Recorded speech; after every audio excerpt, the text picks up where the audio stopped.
আকাশে কালো মেঘের ঘটা। আমার ভাষাতে ভূত কি জানো? বনের দুলাল হাসি তার হতে তারে দুই ফিরিল বোন আর এক স্মৃতি। ভাইয়ের সংসার।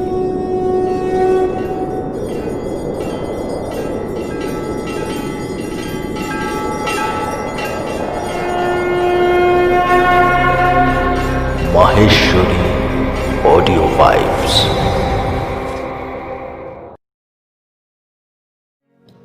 নমস্কার।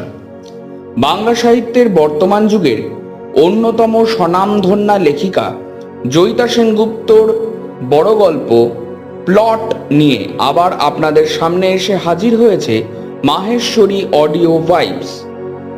জয়িতা সেনগুপ্তর প্রথম ছোট গল্প উল্কাটা প্রকাশিত হয় দেশ পত্রিকায়। এই গল্পটির উপর ভিত্তি করেই নির্মিত হয় বর্তমান যুগের বিখ্যাত সিনেমা স্পেটার। এছাড়াও লেখিকার অন্যান্য উল্লেখযোগ্য রচনাগুলির মধ্যে আছে সানন্দা পত্রিকা ও পরবর্তীতে আনন্দ পাবলিশার্স থেকে প্রকাশিত অন্য ত্রিকোণ, ঋতভাস প্রকাশনী থেকে প্রকাশিত জাতিস্বরকে এবং খোয়াই প্রকাশনী থেকে প্রকাশিত সমীকরণ।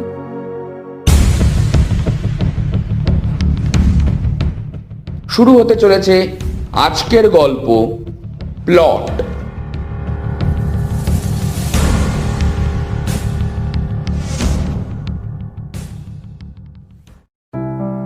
মাংসের ঝোলমাখা ভাতের দ্বিতীয় গ্রাসটা মুখে তুলতে তুলতে নির্ভীক জিজ্ঞেস করল, এখানে এত ভালো মাংস কোথায় পেলে দাশুদা?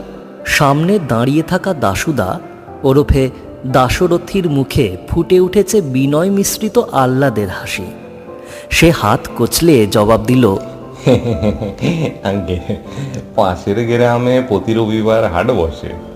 শহর থেকে মাছ মাংস আনাজের কয়েকটা গাড়ি আমাদের গ্রামের ওপর দিয়েই ওখানে যায়। তা ওদের দু একজনের সঙ্গে আমার একটু আধটু আলাপ আছে।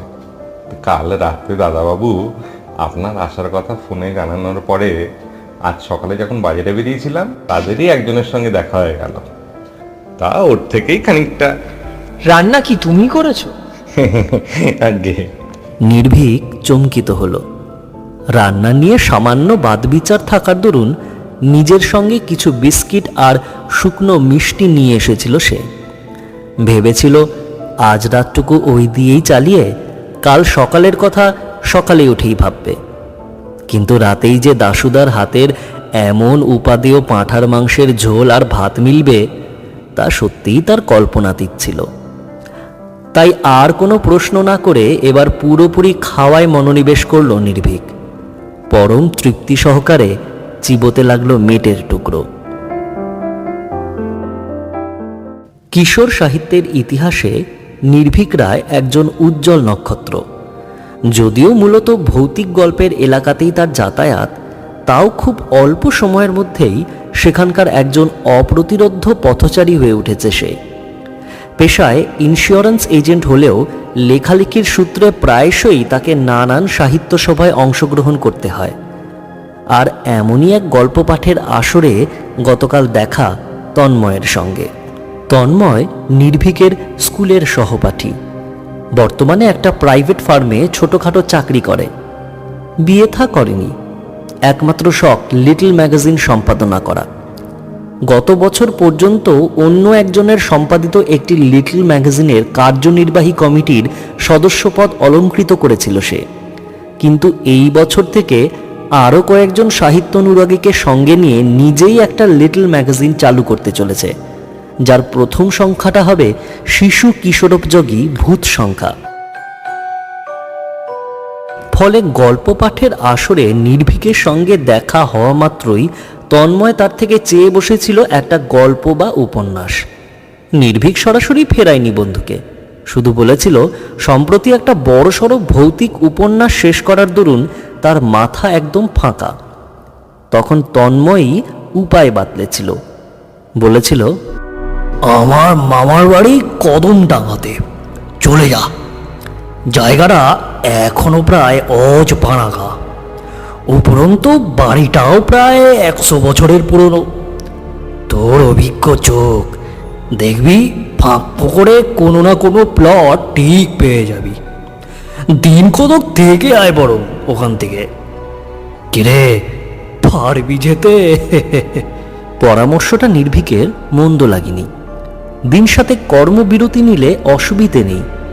তাছাড়া পুরনো দিনের বাড়ি, ধ্যারধ্যারে গোবিন্দপুর ইত্যাদি নিয়ে তার একটা স্বতঃস্ফূর্ত কৌতূহলও আছে। তাই সহজেই সে রাজি হয়ে গিয়েছিল তন্ময়ের প্রস্তাবে।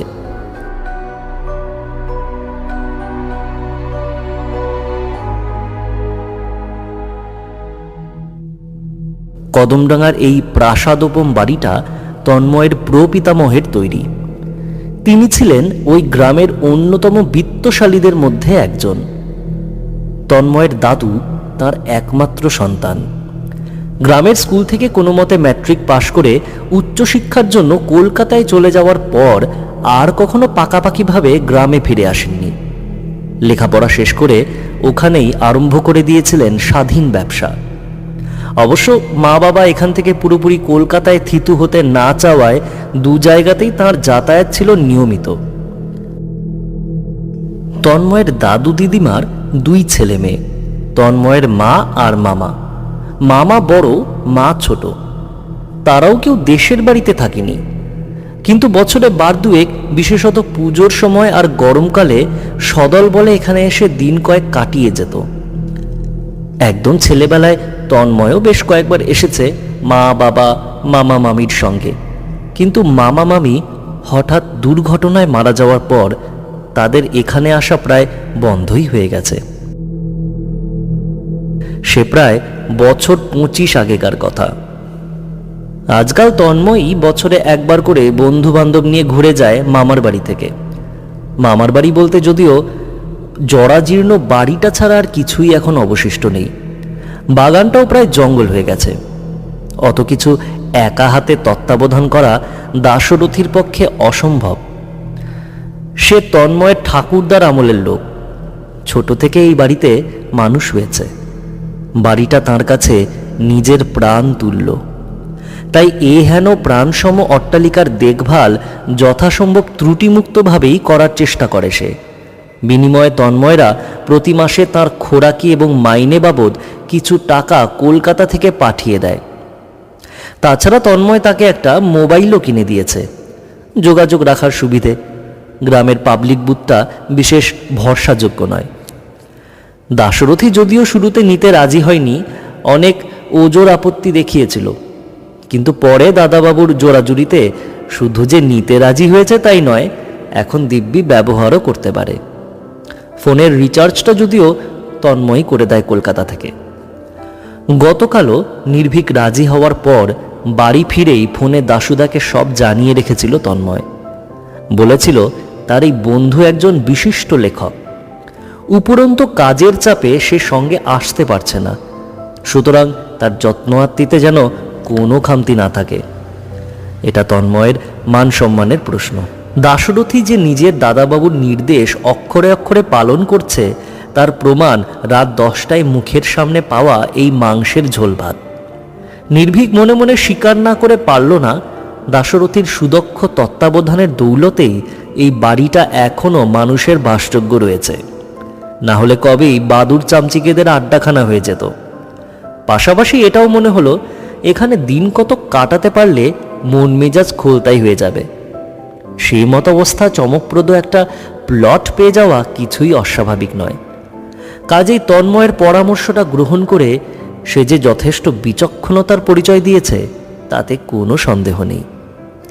খাওয়া দাওয়া মিটতে লাগলো মিনিট 20। একে দাশরথীর রাধা সুখাদ্য, প্রায় দীর্ঘ 4.5 ঘন্টার পথশ্রমে ক্লান্ত নির্ভীকের শরীর অবিলম্বে চাইছে নরম বিছানার আদর। তাই দাশুদা তাকে তার ঘর দেখিয়ে দেওয়া মাত্রই সে শুয়ে পড়ার সিদ্ধান্ত নিতে দেরি করল না। কিঞ্চিত ইতস্তত সুরে দাশুদা জিজ্ঞেস করল, তা এত বড় ঘরে আপনার একা শুতে ভয় করবে না তো? ঘরটা একজনের তুলনায় সত্যিই বেশ বড়, পুরনো দিনের বাড়ি যেমন হয় আর কি। নির্ভীক জবাব দিল, আমার নাম কি জানো তো? ভয় পাওয়া আমায় সাজে না। ইশারাটার মানে বুঝতে দাশরথীর অসুবিধে হয়নি। মৃদু হেসে বলল, তাও যদি অসুবিধা হয় আমি ঘরের মেঝেতে বিছানা করে শুয়ে পড়তে পারি।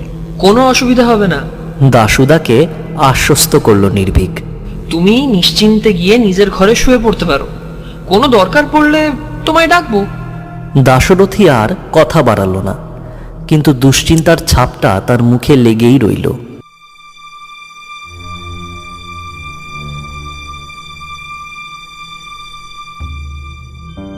নির্ভীকের খাটের পাশের টিপাইটার ওপর জল ভর্তি জাগ, গ্লাস ইত্যাদি রেখে সে ঘর থেকে বেরিয়ে যাওয়া মাত্রই বালিশে মাথা রাখল নির্ভীক। মাথার ওপর মৃদু মৃদু ফ্যান ঘুরছে। ঘরে হালকা ডিম লাইটের আলো।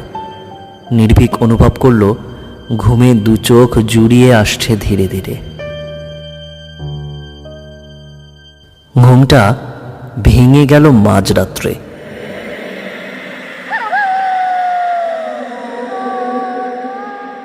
রাত তখন কটা খেয়াল নেই। আচমকা ডান পায়ের পাতার উপর কারুর হাতের আলতো স্পর্শে ধড়মড়িয়ে উঠে বসল নির্ভীক।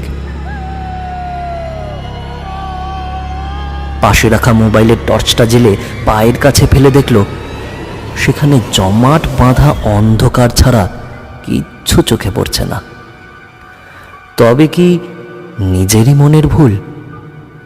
তাই হবে। বড় একটা হাই তুলে নির্ভীক মোবাইলের ঘড়িটায় চোখ বোলালো। 1:17। না, ভোর হতে এখনো ঢের দেরি আছে। আড়মোড়া ভেঙে সবে সে দ্বিতীয় দফা ঘুমের প্রস্তুতি নিতে যাবে এমন সময় তাকে দস্তুর মতো চমকি দিয়ে প্রথমে ফ্যানটা বন্ধ হয়ে গেল। তারপর তপ করে নিভে গেল ডিম লাইটের আলো। নির্ভীকের বুকের ভেতরটা সামান্য কেঁপে উঠল। যদিও এমনিতে সে বেশ ডাকাবুকো ছেলে, কল্পনার নিখুঁত বুননে দুর্দান্ত ভৌতিক গল্প পাঠকদের পরিবেশন করলেও ব্যক্তিগতভাবে ভূতে বিশ্বাস বা আতঙ্ক কোনোটাই তার নেই। তাও সম্পূর্ণ অপরিচিত পরিবেশে এমন অপ্রত্যাশিত একটি পরিস্থিতিতে পড়লে মনে সামান্য অস্বস্তির উদ্রেক হওয়াই স্বাভাবিক।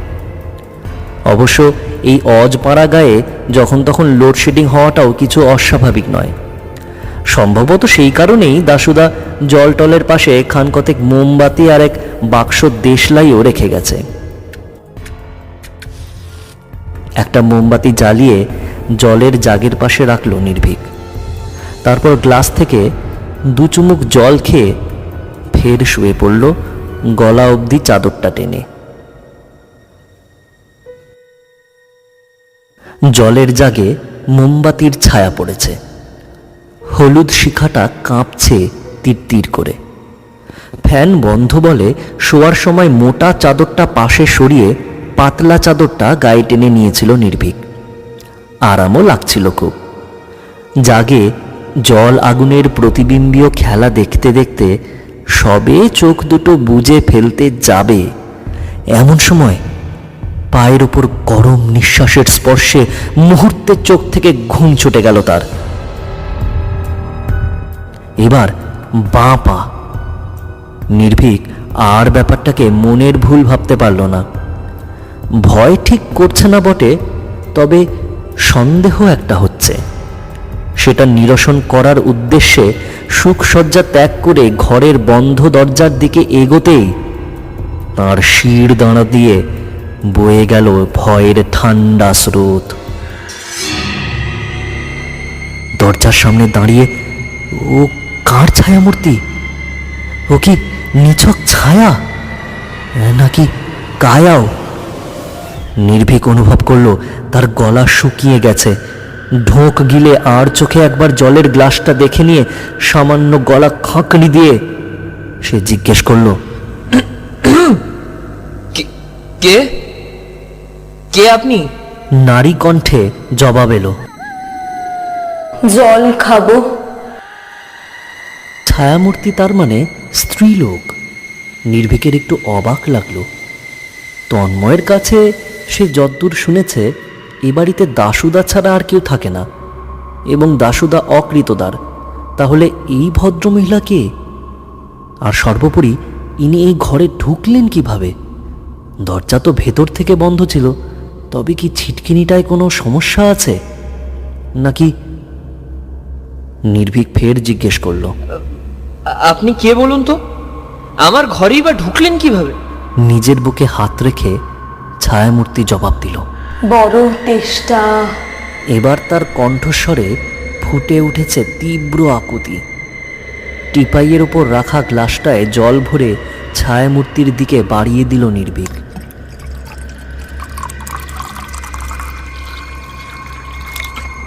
কাছাকাছি যেতে সাহস হচ্ছে না, তাই হাত ছয়েক দূর থেকেই বলল, নিন।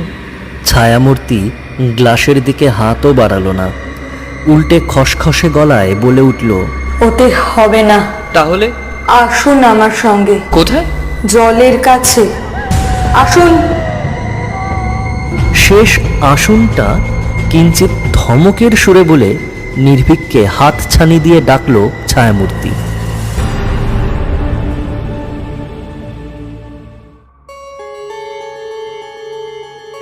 ইতিমধ্যে নির্ভীক বুঝতে পেরেছে এই ভদ্রমহিলাকে আপাতত ভয় পাওয়ার কোনো কারণ নেই। এমনকি ইনাকে নিছক ছায়া ভাবতেও মন পুরোপুরি সায় দিচ্ছে না, বরং মস্তিষ্ক বলছে এর পেছনে অন্য কোনো গল্প আছে।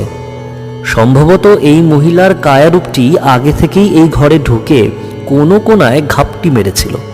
হয়তো উদ্দেশ্য ছিল নির্ভীককে ভয় দেখিয়ে এই বাড়ি থেকে দূর করার। গ্রামেগঞ্জের পরিত্যক্ত বাড়িগুলোতে এমন তো কত ঘটনাই ঘটে। উপরন্তু এ বাড়ির রক্ষণাবেক্ষণ করার আবার তেমন কেউ নেই। আর দাশুদা? কে বলতে পারে দাশুদারও এই ভদ্রমহিলার সঙ্গে কোনো রকম যোগসাজশ আছে কিনা।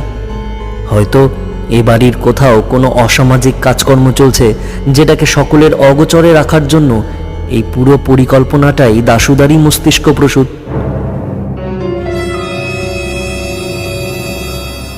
ম্যাক্সিমাম ভৌতিক গল্পেই তো ভূতের বাড়ি বলে পরিচিত আদ্যিকালের বাড়িগুলো শেষ পর্যন্ত জুয়ার ঠেক বলে প্রমাণিত হয়।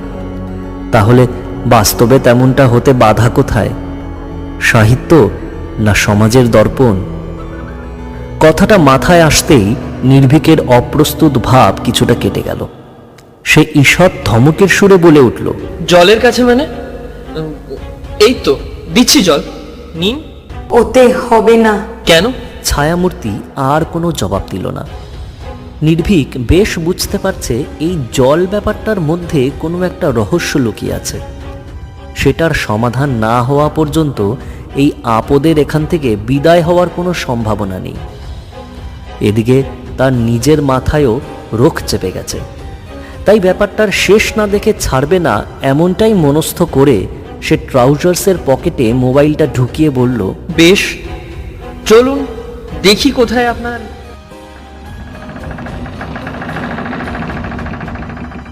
দরজা খুলে ছায়ামূর্তি পা রাখল চৌকাঠের ওপারে। পেছন পেছন নির্ভীক। প্রায় হাত চারেক দূরত্ব রেখে হেঁটে চলেছে দুজন। এর মধ্যে নির্ভীক একবার পকেট থেকে ফোনটা বের করে টর্চ জ্বালাবার চেষ্টা করেছিল, কিন্তু পারেনি। অগত্যা অন্ধকারেই অনুসরণ করে চলেছে ছায়ামূর্তির প্রতিটি পদক্ষেপ। অসুবিধেও বিশেষ হচ্ছে না। ভূতের গল্প লেখকরা আধারকেই আধার করে ঘটনার ঘন ঘটা উপস্থাপন করেন কিনা, তাই অন্ধকারেও তাদের স্বাচ্ছন্দ্যের অভাব নেই।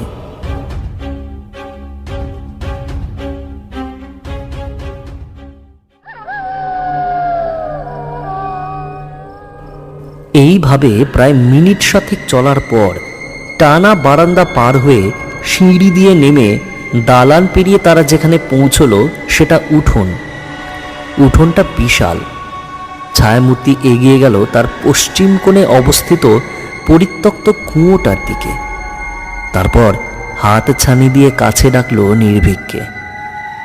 নির্ভীক পায়ে পায়ে এগোলো ছায়ামূর্তির দিকে। আজ বোধহয় পূর্ণিমা। চাঁদের আলোয় আলোকিত হয়ে রয়েছে চারপাশ। শুধু ছায়ামূর্তি যেন জ্যোৎস্না বিবর্জিত। তার আপাদমস্তক কাপড়ের চাদরে ঢাকা, না অন্ধকারে সেটাই স্পষ্ট ঠাউর করা যাচ্ছে না। কুয়োর কাছাকাছি পৌঁছে নির্ভীক জিজ্ঞেস করলো, এখানে নিয়ে এলেন কেন? জল খাবো। কোথায় জল? ওখানে। আঙুল তুলে কুয়োটা দেখালো ছায়ামূর্তি। নির্ভীক বিরক্তি ভরে বলে উঠল, আশ্চর্য তো, গ্লাসে জল ভরে দিলাম, নিলেন না, এখন কুয়োর জল খেতে চাইছেন? গ্লাসের জলে আমার তেষ্টা মিটবে না।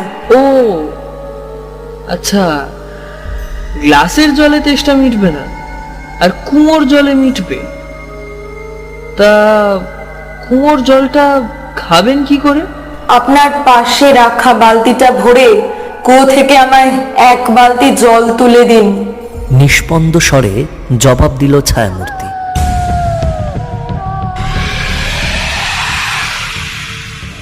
হঠাৎ নির্ভীকের মাথায় একটা বুদ্ধি খেলে গেল। সে ভ্রু কুঁচকে বলল, বেশ বললেন তো কথাটা, অতিথি আপ্যায়ন করতে গেলাম, ফিরিয়ে দিলে, আর এখন বলছেন কুয়ো থেকে জল তুলে দিতে। চিনি না, জানি না, আপনার হুকুম আমি মানবো কেন? আমি কি আপনার চাকর? ছায়ামূর্তি এবার হেসে উঠেছে, নিঃশব্দ অদৃশ্য হাসি। শুধু তার শরীরের মৃদু আর মাথার সামান্য ওঠানামা দেখে বোঝা গেল সে হাসছে। হেসে বলল, আমার পরিচয় জানতে চান আপনি? অবশ্যই চাই। জোরের সঙ্গে জবাব দিল নির্ভীক। বেশ, আগে আমায় জল তুলে দিন, তারপর আমি নিজের পরিচয় দেব। অবশ্য অবশ্য আমার দেওয়ার প্রয়োজন হবে না, আপনি নিজেই জানতে পারবেন। কিভাবে? আগে জলটা দিন, তারপর। নির্ভীকের কৌতূহলের পারদ উত্তরোত্তর চড়ছে। এই ভদ্রমহিলার পরিচয়ের পাশাপাশি ইনার জল নিয়ে এত জল ঘোলা করার কারণটা জানার জন্যেও ছটফটিয়ে উঠছে মন। তাই এবার আর বাক্য ব্যয় না করে পাশে রাখা বালতিটা হাতে তুলে নিল সে। বেশ বড় আর ভারী লোহার বালতি, হাতলে লাগানো শক্তপোক্ত মোটা একটা দড়ি। হাতল ধরে বালতিটাকে কুয়োর অতলে নামিয়ে দিল নির্ভীক। তারপর অপেক্ষা করতে লাগলো বালতি ভারী হয়ে ওঠার।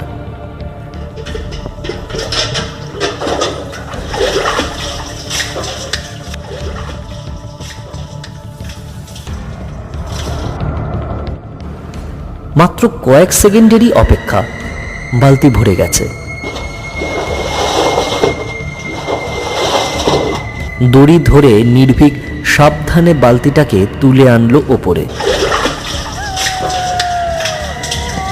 আর তোলা মাত্রই এক অপ্রত্যাশিত চমকের ধাক্কায় বালতিটা সশব্দে হাত থেকে মাটিতে পড়ে গেল তার।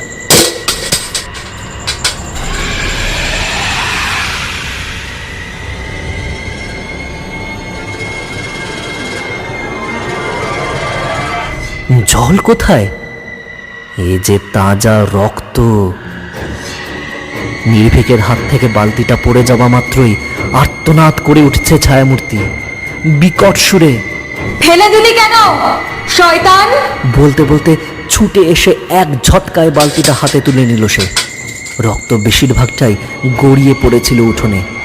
অবশিষ্টটুকু এক চুমুকে গলাদ্ধকরণ করার পর বালতিটা সজোরে দূরে ছুঁড়ে ফেলে ছায়ামূর্তি চিৎকার করে উঠে বলল, তোর জন্য আমার তেষ্টা মিটল না, এবার তোকে দিয়েই আমার তেষ্টা মেটাবো। কথাটা বলেই এক পা দু পা করে ছায়ামূর্তি এগিয়ে আসতে লাগলো নির্ভীকের কাছে। তার সর্বাঙ্গ এখনো ঢাকা, কিন্তু দুজনের মধ্যে দূরত্ব খানিক কমে যাওয়ার দরুন নির্ভীকের মনে হলো কালোর ওপারে থেকেই অস্বচ্ছভাবে দৃশ্যমান হচ্ছে একটি অবয়ব। কিন্তু সেই অবয়ব কোনো রক্তমাংসের মানুষের নয়, বরং রক্ত মাংসবিহীন হাড় সর্বস্ব কঙ্কালের। থরথর করে কাঁপতে কাঁপতে মাটিতে বসে পড়েছে নির্ভীক। তার মুখ ফ্যাকাশে আতঙ্কে বুকের রক্ত হিম হয়ে যাওয়ার জোগাড়, চোখের দৃষ্টি ঝাপসা।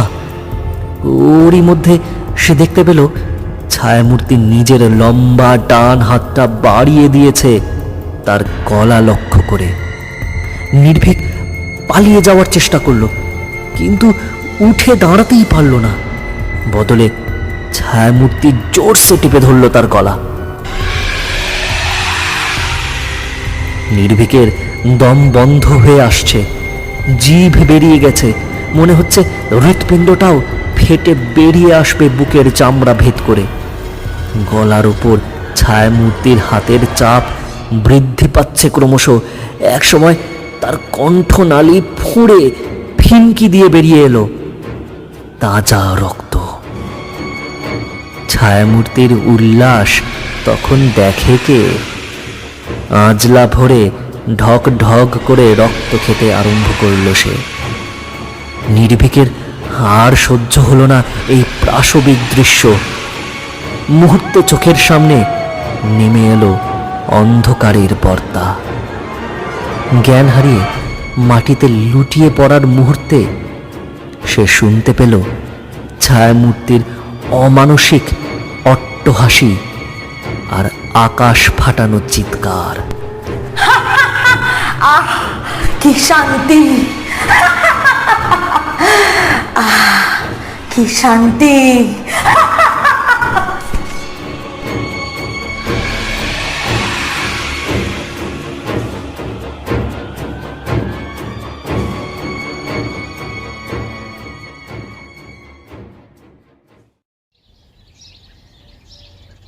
জ্ঞান ফিরল পরদিন সকালে। গাঁটে গাঁটে অসহ্য যন্ত্রণা। প্রতিদিন ভোরে ঘুম থেকে উঠে উঠোন ঝাড় দেওয়া দাশুদার অভ্যেস। আজও ঝাড় দিতে দিতেই কুয়োর পাড়ে অচেতন নির্ভীককে আবিষ্কার করে সে। অপরিসীম আতঙ্কে মুখ বিকৃত হয়ে গিয়েছিল। অন্য কেউ হলে সেই দৃশ্য দেখেই নির্ঘাত তাকে মৃগীর পেশেন্ট ভেবে ভয়ে চেঁচামেচি জুড়ে দিত, কিন্তু দাশুদা তা করেনি। বোধহয় মৃগী সম্বন্ধে তার বিশেষ ধারণা নেই বলেই নির্ভীকের চোখে মুখে জল ছিটিয়ে জ্ঞান ফিরিয়ে সে নিজেই তাকে ধরে নিয়ে এসেছিল ঘরে। গায়ে বল পাওয়ার জন্য এক গ্লাস দুধও গরম করে এনে দিয়েছিল চটপট, কিন্তু নির্ভীক পুরোটা খেতে পারেনি। বদলে গতকাল রাতে ছায়ামূর্তির রক্ত খাওয়ার দৃশ্যটা মনে পড়ে যাওয়া মাত্রই যেটুকু দুধ গলা দিয়ে নেমেছিল সেটুকুও সবেগে উল্টো মুখে ছুটে এসে বিছানা ভাসিয়েছে। অবস্থা দেখে দাশুদা প্রস্তাব দিয়েছিল তন্ময়কে খবর দেওয়ার। নির্ভীক রাজি হয়নি, বলেছিল কিছুক্ষণ বিশ্রাম নিলেই ঠিক হয়ে যাবে। তাই দাশুদাও আর তাকে বিরক্ত করেনি। ঘণ্টা 4-5 ঘুমিয়ে নির্ভীক ওঠার পর তাকে স্নানের জন্য গরম জল এনে দিয়েছে। নির্ভীক বলেছিল দুপুরে কিছু খাবে না, তাও দাশুদা জোর করে কিছুটা সেদ্ধ ভাত তাকে খাইয়েছে। খাওয়ার দাওয়ার পর সে কিছুটা ধাতস্থ হতে দাশুদা জিজ্ঞেস করল, আচ্ছা এবার বলুন তো কাল রাতে ঠিক কি হয়েছিল? আপনি কুয়োর ধারে কি করতে গিয়েছিলেন? নির্ভীক তৎক্ষণাৎ কোনো জবাব দিতে পারল না। আসলে ঘটনাটা সত্যি না মিথ্যে সেটাই তো পুরোপুরি মাথায় ঢুকছে না তার। সে নিজে কুয়োর পাশে পড়েছিল, কাজেই সম্পূর্ণ মিথ্যে ভাবার উপায় নেই। আবার নিজের অক্ষত গলার অবস্থাটাও ঘটনাটাকে সত্যি ভাবতে বাধা দিচ্ছে। তাকে চুপ দেখে দাশুদা ফের প্রশ্ন করল, তা শুনেছি অনেকে নাকি ঘুমের মধ্যে হাঁটে, আপনারও তেমন কিছু হয় নাকি? এবার আর সত্যিটা গোপন করল না নির্ভীক। গত রাতের বিভীষিকাময় অভিজ্ঞতার কথা পুঙ্খানুপুঙ্খ খুলে বলার পর জিজ্ঞেস করল, ওই ভদ্রমহিলা কে হতে পারে বলো তো দাশুদা? তুমি কি বুঝতে পারছো কিছু? সব শুনে দাশুদার মুখ শুকিয়ে গেছে। সে ঢোক গিলে জবাব দিল, পারছি। কে বলো তো? উনি উনি বোধহয় মল্লিকা। মল্লিকা? তিনি আবার কি? আগে বৌরানী, মানে দাদাবাবুর একমাত্র মামিমা। মানে? নির্ভীক যেন আকাশ থেকে পড়ল। উনি তো বলেও কথাটা শেষ করতে পারল না, মনে পড়ে গেল গতরাতে যাকে দেখেছে তার মামিমা হতে বাধা নেই। একটু ইতস্তত করে নির্ভীক বলে উঠল, তোমায় দেখে মনে হচ্ছে এর মধ্যে কোনো একটা গল্প আছে। ব্যাপারটা কি বলো তো? আপনাকে দাদাবাবু কিছু জানাই? না। তাহলে আমার বলাটা কি উচিত হবে? দাদাবাবু যদি রাগ করেন। তন্ময় কিছু জানতে পারবে না, আমি ওকে কিছু বলবো না। তুমি নিশ্চিন্তে আমায় সব কথা খুলে বলতে পারো। নির্ভীকের আশ্বাস বাক্যে কাজ হয়েছে। কয়েক সেকেন্ড চুপ থেকে দাশুদা বলতে আরম্ভ করলো, আসলে বৌরানী খুব অভিনয়ের শখ ছিল, ইচ্ছে ছিল বড় অভিনেত্রী হবে, কিন্তু ছোটবাবু এসব একদম পছন্দ করতো না। তাই বৌরানী ছোটবাবুকে লুকিয়ে একবার কোন একটা সিনেমায় যেন ছোট্ট একটা রোল করে এসেছিল। ছোটবাবু সে কথা জানতে পারে এখানে আসার পর, তাও ফোনে একজন বন্ধুর মুখে। সেই শেষবার ওরা এসেছিল এখানে। জানতে পেরে বৌরানীর উপর রাগে ফেটে পড়ে ছোটবাবু। দুজনের মধ্যে খুব ঝগড়া হয়েছিল। আমার ঘরে শুয়ে শুনতে পাচ্ছিলাম সব, কিন্তু উঠিনি। তারপর এক সময় চেঁচামেচিটা হঠাৎই থেমে গেল। আমরা ভেবেছিলাম হয়তো স্বামী স্ত্রীর মধ্যে মিটমাট হয়ে গেছে, কিন্তু পরদিন সকাল থেকে বৌরানী নিখোঁজ, কোথাও নেই। চেষ্টায় খুঁজতে খুঁজতে হঠাৎ ওর সামনে এসে দেখি জলে বৌরানীর লাশ। ভেসে উঠেছে কথাটা আর বলতে পারল না দাশুদা। শিউরে উঠে তাকে চুপ করে যেতে দেখে নির্ভীক চাপা স্বরে প্রশ্ন করল, তোমার কি ধারণা মামা বাবুই মামিকে? ধারণা নয় বাবু, বৌরানীর গলায় 5 আঙুলের ছাপ সবাই দেখতে পেয়েছিল, কিন্তু এসব কথা জানাজানি হলে ছোটবাবু বিপদে পড়তেন। কর্তামা তো তখনও বেঁচে, তাই সবাই সাত তাড়াতাড়ি লাশের সৎকার করে কলকাতায় ফিরে যায়। গ্রামের কেউ কিছু সন্দেহ করেন? ওই ঘটনাটাকে স্বামী স্ত্রীর মধ্যে ঝগড়া আর তার জেরেই হতাশা থেকে আত্মহত্যা বলে চালিয়েছিল। বৌরানী তখনও কোনো ছেলে পিলে হয়নি, তাই গ্রামের লোকেরা ভেবেছিল সেটাই হয়তো ঝগড়া আর হতাশার কারণ। দু একজনের সন্দেহ হয়েছিল, কিন্তু এ বাড়ির বিরুদ্ধে কে প্রশ্ন তুলবে বলুন? আর এই অজপাড়া গায়েটায় পুলিশ টুলিশের যাতায়াত প্রায় নেই বললেই চলে। গ্রামের বেশিরভাগ ঘটনায় চণ্ডী মণ্ডপে সভা ডেকে মিটিয়ে ফেলা হয়, তাই ঘটনাটা চাপা পড়ে গেল তখনকার মতো। কিন্তু ধর্মের কল বাতাসে নড়ল পরে। মানে? নির্ভীকের কণ্ঠস্বরে স্পষ্ট উত্তেজনা। মানে দাশুদা বলে চলল, কলকাতায় ফেরার পর থেকে ছোটবাবু নানা রকম অদ্ভুত দৃশ্য দেখতে আরম্ভ করলো। ওদের কলকাতার বাড়ির উঠোনেও একটা কুয়ো ছিল। বৌরানী নাকি রোজ রাতে ছোটবাবুর কাছে আসতো আর নানাভাবে তাকে ভয় দেখিয়ে কুকুর কাছে টেনে নিয়ে যাওয়ার চেষ্টা করত।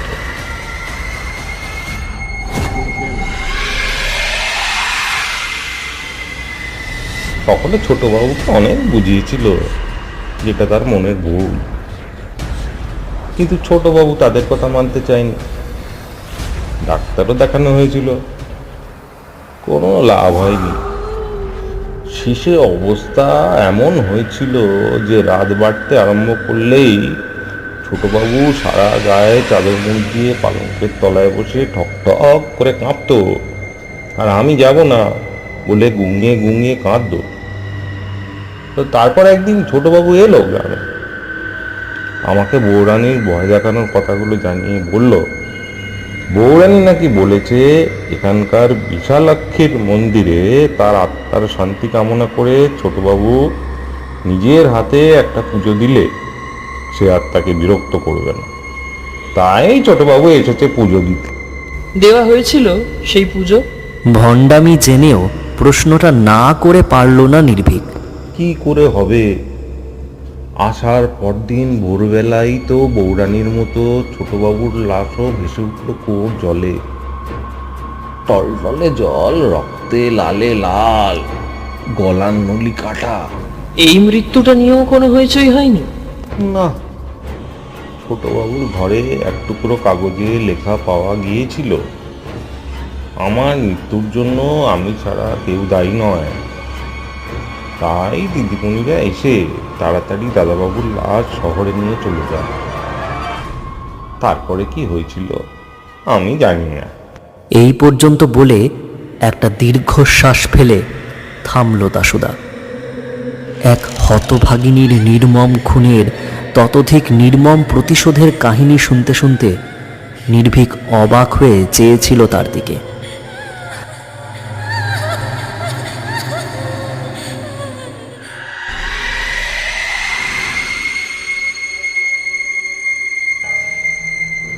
তাকে থামতে দেখে প্রশ্ন করল, তারপর আর ওরা কখনো আসেনি এ বাড়িতে? দিদিমণিরা কেউ আর আসেনি। তন্ময় দাদাবাবু মাঝে মাঝে বন্ধু বান্ধব নিয়ে দু একদিন থেকে যায়। আপনি দয়া করে ওনাকে কিছু বলবেন না বাবু। শেষ কথাগুলো বলার সময় দাশুদার মুখ কাঁচুমাচু হয়ে গেছে। হাত তুলে তাকে ভরসা দিয়ে নির্ভীক বলল, কোনো ভয় নেই, আমি ওকে কিচ্ছু বলবো না। তবে এসব ঘটনার সময় তন্ময় তো বেশ ছোট, ও নিজেও আদৌ কতটা জানে সন্দেহ। তা ঠিক, কিন্তু তাও সাবধানের মান নেই। ওনারা যদি জানতে পারেন আমি বাড়ির কিচ্ছা আপনাকে জানিয়েছি, আমার চাকরি নিয়ে টানাটানি পড়ে যাবে। এই বয়সে চাকরি খলে আমায় না খেয়ে। আরে কি মুশকিল, বললাম তো আমি কাউকে কিচ্ছু বলবো না। এমনকি কাল রাতে আমার সঙ্গে যা ঘটেছে সেসব কথাও তন্ময়কে জানাবো না। কিন্তু আমার একটা কথা বলো তো, মামা ছাড়া আর কেউ কি কখনো মামিমাকে দেখতে পেয়েছিল? মানে তন্ময়ের ঠাকুমা বা মা? না বাবু, তেনারা কেউ তাকে দেখতে পায়নি। আর তুমি কখনো? প্রশ্নটা শুনেই দাশুদার ঠোঁটের কোণে জ্বলে উঠেছে এক ফালি ধারালো হাসি। এতক্ষণ খাটের এক কোণে বসে গল্প শোনাচ্ছিল সে, এবার ধীরে ধীরে উঠে পড়ল সেখান থেকে। তারপর ঘর থেকে বেরিয়ে যাওয়ার আগে নির্ভীকের উদ্দেশ্যে চকিত দৃষ্টি ছুঁড়ে জবাব দিয়ে গেল, ছোটবাবু মারা যাওয়ার আগের রাত পর্যন্ত রোজ দেখতাম, তারপর আর কখনো পাইনি। আপনি যে হঠাৎ আবার কেন পেলেন? কথাটার অর্থ হৃদয়ঙ্গম হল না নির্ভীকের। দাশুদার এই আকস্মিক গাত্রোত্থানও কেমন যেন অস্বাভাবিক। এবাড়ির প্রভু থেকে ভৃত্য সকলের গতিবিধি কি রহস্যাবৃত্ত কে জানে। যাই হোক, গত রাতের অভিজ্ঞতার পর নির্ভীকের আর এখানে থাকার ইচ্ছে নেই। শরীরও এখন আগের থেকে অনেকটাই সমে ফিরেছে তার। তাই সে ঠিক করেছে বিকেল বিকেল রওনা দেবে কলকাতার উদ্দেশ্যে।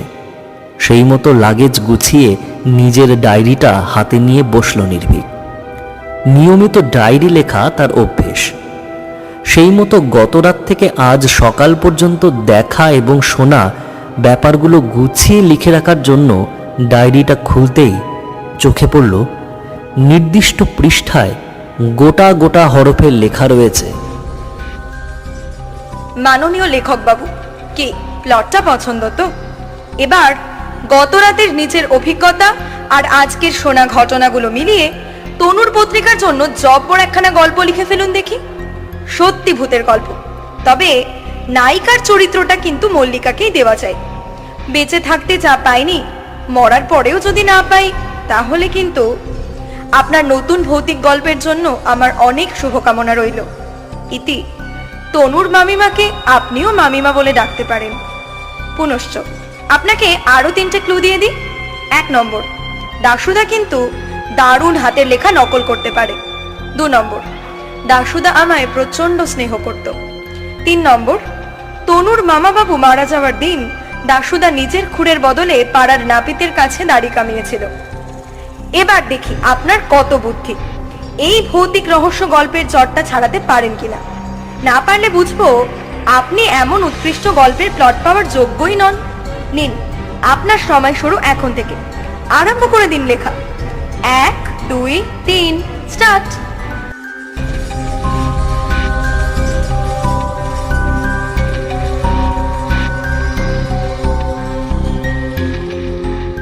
শুনছিলেন আজকের নিবেদন সাহিত্যিক জয়িতা সেনগুপ্তর লেখা ভৌতিক গল্প প্লট।